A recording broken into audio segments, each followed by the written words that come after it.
ജയ്പൂരിലെ അംഗമൊക്കെ കഴിഞ്ഞ് ഞങ്ങൾ അടുത്ത സിറ്റിയിലേക്ക് നീങ്ങി.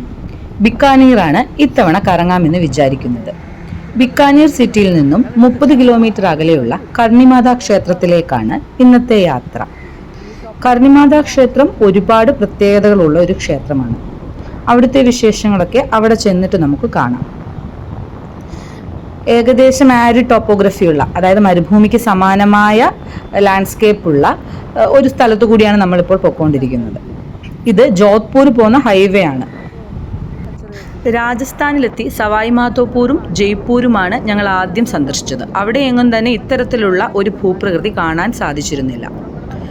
പാതയ്ക്കിരുവശവും വറ്റി വരേണ്ടതാണെങ്കിലും ധാരാളം കൃഷിസ്ഥലങ്ങൾ കാണുവാനുണ്ട്. മനുഷ്യൻ്റെ അധ്വാനത്തിൻ്റെ നല്ല ഒരു ഉദാഹരണമാണ് രാജസ്ഥാനിലെ ഈ കൃഷിയിടങ്ങൾ എന്നെനിക്ക് തോന്നി.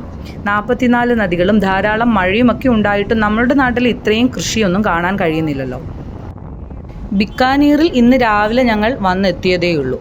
രാവിലെ കുറച്ചു നേരം വിശ്രമിച്ചതിന് ശേഷം അധികം വൈകാതെ തന്നെ ഞങ്ങൾ യാത്രയ്ക്ക് ഇറങ്ങി പുറപ്പെട്ടു. കാരണം ഒറ്റ ദിവസമാണ് ബിക്കാനീറിൽ ഞങ്ങൾക്കുള്ളത്. ഒരുപാട് ഡെസ്റ്റിനേഷനൊന്നും ബിക്കാനീറിൽ ഞങ്ങൾ കറങ്ങാൻ ഉദ്ദേശിക്കുന്നില്ല. രാജസ്ഥാനിലെ എല്ലാ സിറ്റീസും ഒന്ന് കറങ്ങുക എന്ന ഉദ്ദേശത്തിലാണ് ബിക്കാനീർ കൂടി ഉൾപ്പെടുത്തിയത്. ജയ്പൂരിനെ അപേക്ഷിച്ച് കുറച്ചുകൂടി വൃത്തി കുറവാണ് ബിക്കാനീറിനെന്ന് എനിക്ക് തോന്നി. കാരണം റോഡിലാകെ പശുവും ചാണകവും അങ്ങനെ നല്ല വൃത്തികേടുണ്ട് ബിക്കാനീറിലെ എല്ലാ തെരുവുകളിലും. വൈകാതെ ഞങ്ങൾ കർണിമാതാ ക്ഷേത്രത്തിൻ്റെ പാർക്കിങ്ങിലെത്തി. ഇതാണ് കർണിമാതാ ക്ഷേത്രം. ദുർഗാദേവിയുടെ അവതാരമായ കർണിമാതയാണ് ഇവിടുത്തെ മൂർത്തി. എലികളുടെ ക്ഷേത്രം എന്ന പേരിലാണ് ഈ ക്ഷേത്രം ലോകമെമ്പാടും പ്രശസ്തം. ഏകദേശം 25,000-ഓളം എലികൾ ഇവിടെ വസിക്കുന്നുണ്ട് എന്നതാണ് ഇതിൻ്റെ പ്രത്യേകത. ബിക്കാനീറിലെ രാജവംശത്തിൻ്റെ കുല ദൈവമാണ് കർണിമാത. 14-ാം നൂറ്റാണ്ടിൽ ജീവിച്ചിരുന്ന ഒരുപാട് അത്ഭുത പ്രവൃത്തികളൊക്കെ ചെയ്ത ഒരു സ്ത്രീയാണ് കർണിമാതാവായി പിന്നീട് ആരാധിക്കപ്പെട്ടത് എന്ന് പറയപ്പെടുന്നു.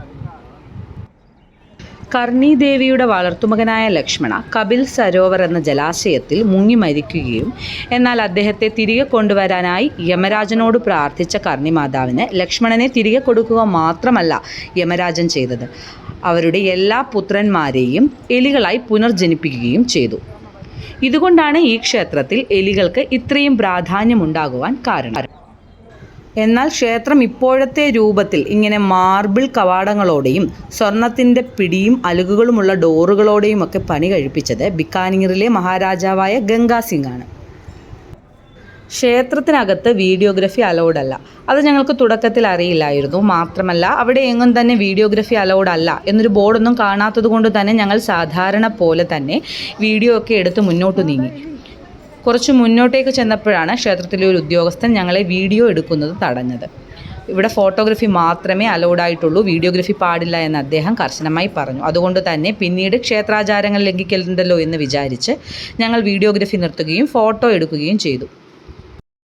ഇതാണ് കർണിമാതാവിനെ പ്രതിഷ്ഠിച്ചിരിക്കുന്ന പ്രധാന ശ്രീകോവിൽ.